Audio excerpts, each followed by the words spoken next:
L'arthrose du genou qui est assez particulière quand même. Voilà, donc on va voir l'animation qui montre une articulation du genou qui est constituée de deux os, le fémur qui repose sur le tibia, avec un encroûtement blanchâtre qui est notre cartilage et qui permet le glissement grâce au lubrifiant qui est l'acide hyaluronique produit par le liquide synovial. Et puis on voit que ce cartilage, avec les années, il va s'user et il va y avoir des petits trous à l'intérieur du cartilage. Alors, cette usure, elle peut avoir plusieurs causes. Voilà, elle peut avoir plusieurs causes. Les causes principales, ce sont les traumatismes du genou, les fractures, mais aussi les grosses lésions de ménisque, les ruptures du ligament croisé. Il y a aussi l'hérédité. Alors même si dans l'arthrose, elle a plutôt tendance à toucher les articulations des mains et la colonne vertébrale. Et puis il y a surtout les maladies métaboliques comme le diabète et l'obésité. Et puis certaines maladies articulaires qui s'appellent la chondrocalcinose articulaire ou la polyarthrite rhumatoïde qui vont détruire le cartilage. Alors, pourquoi est-ce que le diabète, l'obésité et les maladies cardiovasculaires ont un effet néfaste sur l'articulation?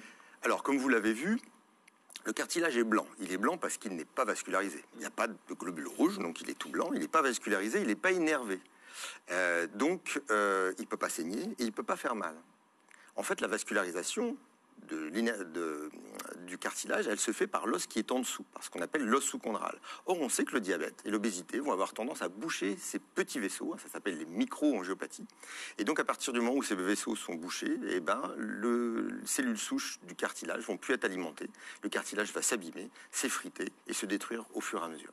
On va parler d'activité physique, mais ça ne va pas permettre au cartilage de se reconstruire une activité physique. Alors non, bien entendu, passé un certain âge et qui est relativement précoce, le cartilage n'est plus capable de repousser. Par contre, il n'est pas vascularisé, mais il a un mécanisme d'alimentation qui est très particulier. Il se comporte comme une véritable éponge, c'est-à-dire que les pressions répétées lors de la marche vont permettre au liquide synovial de rentrer à l'intérieur de l'architecture du cartilage et apporter l'alimentation.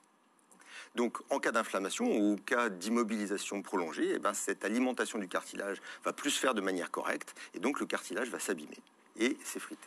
Alors revenons à Ottawa, c'est quoi les activités qui sont préconisées pour les gens qui ont de l'arthrose du genou? Voilà, donc c'est ce qu'on appelle une méta-analyse. On a repris toute la littérature mondiale concernant l'arthrose du genou et on a mis en évidence que les trois grandes gymnastiques énergétiques globales qui sont le tai chi, le qigong et le hatha yoga améliore très notablement les douleurs et la mobilité articulaire du genou. Vive l'Asie quand même. Voilà, oui. Non, mais c'est intéressant parce que du coup, ce sont des choses qui sont basées sur la fluidité du mouvement, sur des gestes doux, et on comprend, compte tenu du mécanisme d'éponge qui permet d'alimenter le cartilage, que ce cartilage est bien nourri grâce à ces activités physiques, sans traumatiser le cartilage. Et les séances de musculation chez le kiné, c'est utile ou pas alors? Oui, bien sûr. Donc ça, c'est le deuxième volet des recommandations d'Ottawa. On a bien montré que le renforcement des cuisses et des mollets permet de diminuer très notablement les douleurs articulaires et la mobilité des patients. Donc c'est d'autant plus efficace que c'est fait sous la supervision d'un professionnel de santé pour ne pas faire n'importe quoi, en particulier quand on a de l'arthrose de la rotule, il y a certains exercices de musculation qui sont déconseillés, et d'autant plus efficace que c'est associé à des mécanismes de travail d'équilibre, comme on vient de le voir. Et on dit souvent que la marche à pied, la course, tout ça c'est néfaste pour l'articulation du genou. Alors donc c'est faux. Ça, c'est le troisième volet des recommandations d'Ottawa qui a bien montré que les trois activités d'endurance recommandées, qui sont la course à pied, la marche et tous les sports en décharge qui sont la natation, le vélo. Donc on a montré que sur des séquences d'entraînement de course à pied de 30 à 60 minutes 2 fois par semaine pendant 3 mois, améliore très notablement les douleurs articulaires de genoux.